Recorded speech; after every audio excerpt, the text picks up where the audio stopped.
Lesson 1. Family. Your parents and siblings, brothers and sisters, are your immediate family, and your extended family includes all your relatives, uncles, cousins, great-aunts, etc. You can use a family tree to diagram the relationships among your family members. A person who is related to you by a long series of connections can be called a distant relative. If you're lucky, you have a loving family or a close-knit family. These expressions refer to a family that has good relationships, where everyone loves each other and helps each other. If you were raised in a loving family, then you probably had a carefree childhood. That means you had nothing to worry about when you were young. On the other hand, a family in which the relationships are bad or unhealthy can be called a dysfunctional family. If the children experience abuse, poverty, or problems with the law, we can say they had a troubled childhood. Perhaps the parents went through a bitter divorce. That means a separation in which there were bad or angry feelings between the husband and wife.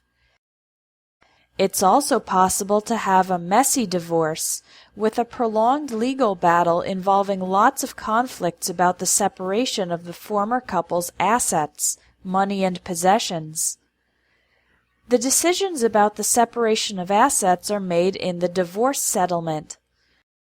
A family in which there are divorces or separations is sometimes called a broken home.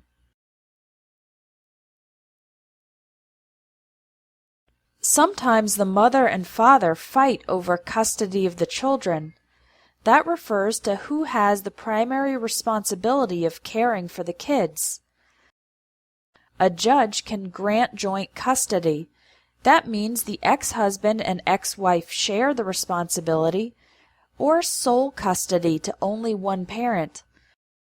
For example, a judge might award sole custody to the mother, and the father has to pay child support, regular payments to help with expenses for the kids. If it was a mutual divorce or separation, that means the ex-husband and ex-wife agreed to separate without fighting, then they will probably stay on good terms with each other, meaning to have a polite relationship without conflicts. If a woman gets pregnant without being married or in a relationship, then she will become a single mother. Some women in this situation choose to have an abortion, and others prefer to give the baby up for adoption. The time when the baby is planned to arrive is called the due date. You can also say the baby is due in mid-October, for example.